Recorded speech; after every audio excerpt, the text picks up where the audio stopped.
Express 2019 की शुरुआत करते राजस्थान की एक ऐसी सीट के साथ जिसे जनसंघ के जमाने से बीजेपी के गढ़ के तौर पर माना जाता है। जिक्र हाड़ौती अंचल का।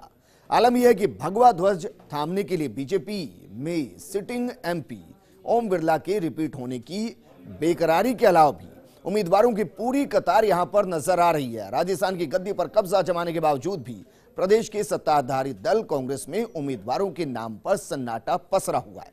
हालांकि फिलहाल कांग्रेस से एक कदम आगे नजर आ रही बीजेपी गुटबाजी के मामले में भी टिकट वितरण से पहले ही कांग्रेस से कहीं ज्यादा गिरी पड़ी नजर आ रही है। ये रिपोर्ट देखिए।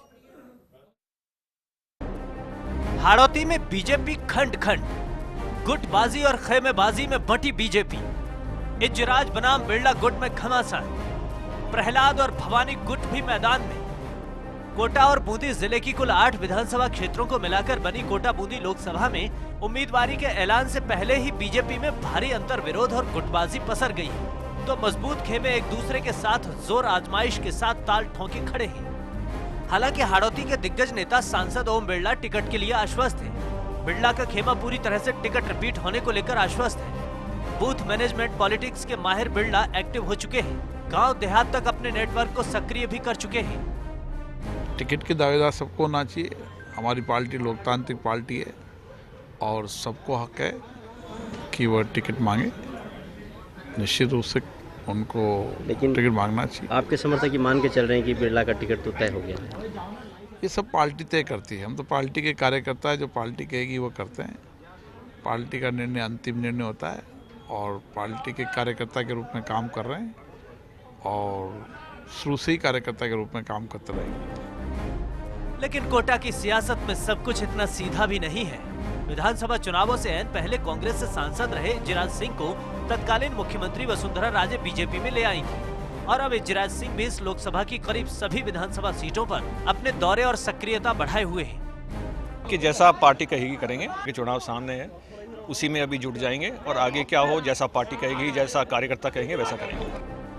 कोटा बूंदी सीट पर मुकाबला सिर्फ वर्तमान सांसद और पूर्व सांसद के बीच और उनके गुट के बीच में नहीं है, बल्कि इस इलाके में जुबानी तौर पर पहचान रखने वाले और दबंग की छवि के दम पर राजनीति करने वाले बीजेपी में पूर्व विधायक भवानी सिंह राजावत और प्रहलाद गुंजल भी लोकसभा का टिकट मांग रहे हैं, जो एक समय में बिरला के ही साथी रहे हैं। तो दावेदारी की इस होड़ की चाल कांग्रेस में जरा धीमी नजर आ रही है। असल में कांग्रेस कुछ महीनों पहले तक इजराज सिंह को कोटा से कांग्रेस का लोकसभा उम्मीदवार तय मानकर राजनीतिक बिसात बिछाई थी, लेकिन इजराज सिंह के पाला बदलने के बाद कांग्रेस में कौन सवाल को या तो कांग्रेस ही टाल देते हैं या फिर इसका जवाब या तो दे नहीं पाते या फिर देते नहीं हैं। वैसे चर्चा है कि कोटा लोकसभा सीट पर कांग्रेस की तरफ से मीणा प्रत्याशी पर दांव खेलने की तैयारी है। इस कड़ी में पीपलदा से कांग्रेस विधायक और पूर्व सांसद राम नारायण मीणा का नाम सबसे ऊपर है। वहीं कुछ सेवानिवृत्त मीणा आईपीएस और एक पूर्व जिला प्रमुख भी दावेदारी की कतार में है।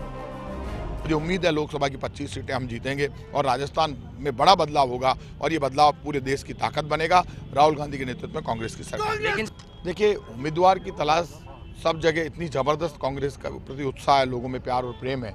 आपको जल्दी ऐसा उम्मीदवार भी देखने को मिलेगा जिसके साथ पूरा कोटा, पूरा प्रदेश खड़ा हुआ नजर आएगा। 25 लोकसभा की सीटें कांग्रेस जीतेगी। मेरा आखिरी सवाल सर, क्या कोटा जो कि सामान्य सीट है वहाँ से कोई रिजर्व कैटेगरी का उम्मीदवार भी हो सकता है? अभी ये बहुत जल्दीबाजी है। अभी हम लोगों से बात कर रहे हैं। आप ये मानकर चलिए, जल्दी ही जब सब लोगों के मन की बात आएगी तो निश्चित रूप से अच्छा फैसला कांग्रेस नेतृत्व करेगा। वैसे कोटा को जनसंघ के जमाने से ही बीजेपी का मजबूत गढ़ माना जाता है और इसकी बानगी आंकड़ों में भी बयां होती है। कोटा लोकसभा क्षेत्र के पिछले 7 चुनावों में कुल 5 बार कमल खेला है। जनता ने हाथ का साथ सिर्फ 2 बार ही दिया है।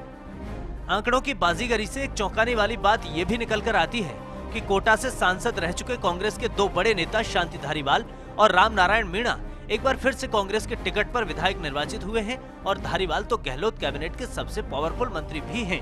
तो क्या उचित उम्मीदवारी की तलाश में जुटी कांग्रेस कोटा से क्या किसी विधायक को भी लोकसभा के चुनावी रण में उतार सकती है?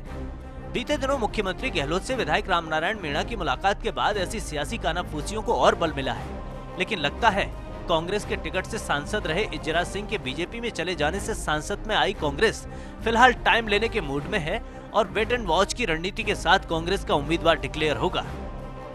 भंवर एस चारण, फर्स्ट इंडिया न्यूज, कोटा।